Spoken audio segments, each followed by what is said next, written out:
안녕하세요, 여러분. 오늘은 요즘 젊은 사람들뿐만 아니라 우리 어르신들도 많이 관심을 갖고 계신 전자담배에 대해 함께 알아보는 시간을 갖겠습니다. 혹시 주변에서 전자담배는 일반 담배보다 덜 해롭다더라, 금연할 때 도움이 된다더라 이런 얘기 들어보셨죠?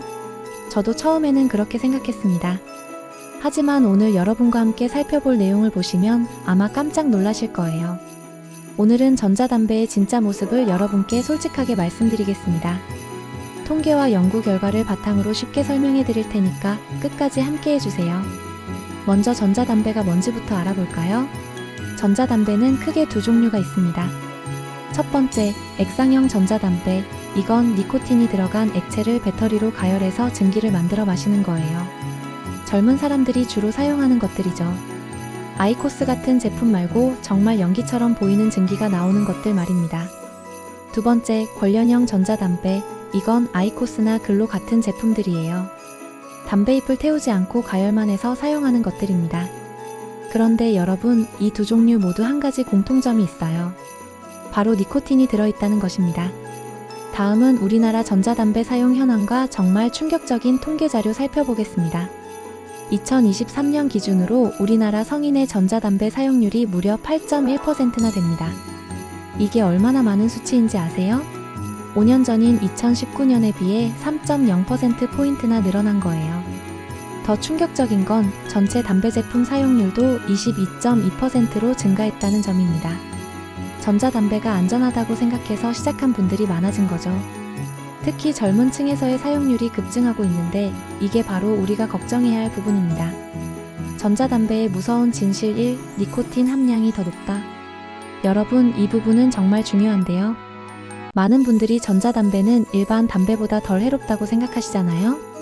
하지만 연구 결과를 보면 깜짝 놀랄 만한 사실이 나옵니다.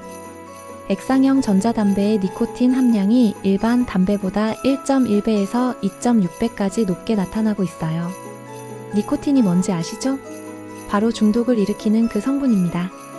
더 많은 니코틴을 흡입한다는 건 더 쉽게 중독될 수 있다는 뜻이에요. 게다가 액상형 전자담배에는 니코틴 외에도 다양한 화학물질들이 들어있습니다. 이런 물질들이 우리 몸에 어떤 영향을 미치는지 아직 완전히 밝혀지지 않았어요. 그러니까 우리가 지금 실험 대상이 되고 있는 셈이죠. 전자담배의 무서운 진실 2. 심각한 건강 피해 사례들. 2019년에 미국에서 일어난 일을 아세요? 액상형 전자담배를 사용하던 사람들 중에 1,479명이 중증 폐손상을 입었고 33명이 사망했습니다. 이걸 의학계에서는 EVALI라고 부르는데 전자담배 관련 폐손상이라는 뜻이에요. 사망자들의 평균 나이가 49세였는데 17세부터 75세까지 다양한 연령대에서 피해가 발생했어요. 젊다고 안전한 게 아니라는 거죠. 더 무서운 건 이런 피해 사례들이 갑자기 나타났다는 점입니다. 몇 년 동안 아무렇지 않게 사용하던 사람들이 갑자기 호흡곤란으로 응급실에 실려갔어요. 우리나라에서도 2건의 의심 사례가 보고되었습니다. 아직은 적지만 사용자가 늘어나면서 이런 사례들도 더 많아질 가능성이 있어요. 전자담배의 무서운 진실 3. 만성질환 위험 증가. 장기간 전자담배를 사용한 사람들을 추적 조사한 결과도 충격적입니다. 전자담배 사용자는 비사용자에 비해 만성폐쇄성 폐질환 발생 위험이 높고 심근경색 위험이 증가하고 뇌졸중 발생 가능성이 커져요. 이런 질병들은 어르신들께 특히 위험한 질병들이죠. 나이가 들수록 더 조심해야 할 질병들인데 전자담배가 이런 위험을 높인다는 거예요. 우리가 전자담배에 대해 잘못 알고 있는 것들은 다음과 같습니다. 첫 번째, 잘못된 믿음. 전자담배는 금연에 도움이 된다. 많은 분들이 이렇게 생각하시는데 실제로는 오히려 담배를 끊기 더 어려워질 수 있어요. 니코틴 의존성은 그대로 유지되고 경우에 따라서는 더 강해지거든요. 두 번째, 잘못된 믿음. 전자담배는 연기가 아니라 수증기다. 네, 맞습니다. 하지만 그 수증기 속에 각종 화학물질과 니코틴이 들어있어요. 겉모양이 다르다고 해서 안전한 건 아니에요. 세 번째, 잘못된 믿음. 담배보다는 낫겠지. 이게 가장 위험한 생각입니다. 덜 나쁘다는 것과 안전하다는 것은 완전히 다른 얘기거든요. 독약을 반으로 줄여도 여전히 독약이에요. 그럼 이번에는 전자담배 속 숨겨진 위험 물질들에 대해서도 알아보시죠.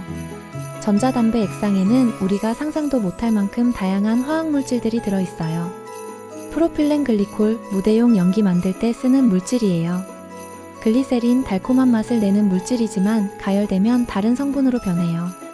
각종 향료, 맛있는 냄새를 내지만 이 향료들이 폐에 들어가면 어떻게 될지는 아무도 몰라요. 비타민 E 아세테이트, 앞서 말씀드린 미국 사망 사례의 원인으로 의심되는 물질이에요.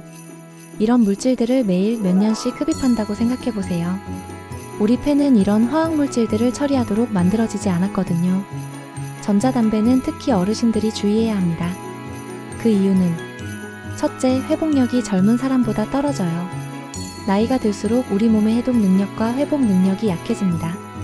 같은 독성 물질에 노출되어도 젊은 사람보다 더 큰 피해를 받을 수 있어요. 둘째, 기존 질병과의 상호작용 때문입니다. 어르신들은 대부분 고혈압, 당뇨병 같은 만성질환을 갖고 계시죠.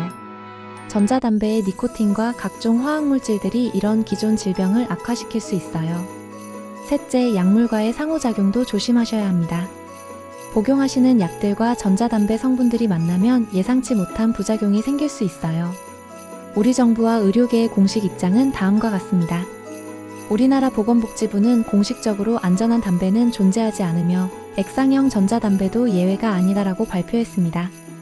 식품의약품안전처도 액상형 전자담배 사용 중단을 강력히 권고하고 있어요. 이게 단순한 권고가 아니라 수많은 연구 결과와 피해 사례들을 검토한 후 내린 결론이에요. 세계보건기구 WHO도 전자담배의 안전성이 입증되지 않았으며 금연 도구로 권장하지 않는다고 명시했습니다. 그럼 어떻게 해야 할까요? 현재 전자담배를 사용하고 계신 분들께 지금 당장 중단하세요. 조금씩 줄여가며라는 생각은 위험해요. 니코틴 중독의 특성상 스스로 조절하기가 매우 어렵거든요. 금연을 원하시는 분들께 전자담배는 금연 방법이 아니에요. 보건소나 병원의 금연 클리닉을 이용하세요. 전문적이고 안전한 방법들이 많이 있어요. 주변에 전자담배 사용자가 있으시다면 오늘 알려드린 내용들을 공유해주세요. 특히 젊은 가족들이 사용하고 있다면 이 영상을 함께 보시기를 권해드려요. 여러분, 오늘 함께 알아본 내용들을 정리해보면 1. 전자담배는 일반 담배보다 니코틴 함량이 더 높을 수 있어요. 2. 미국에서 실제로 사망 사례가 발생했어요. 3. 만성질환 위험을 증가시켜요. 4. 특히 어르신들께는 더 위험할 수 있어요. 5. 정부와 의료계에서는 사용을 권하지 않아요. 가장 중요한 건 안전한 담배는 존재하지 않는다는 사실입니다.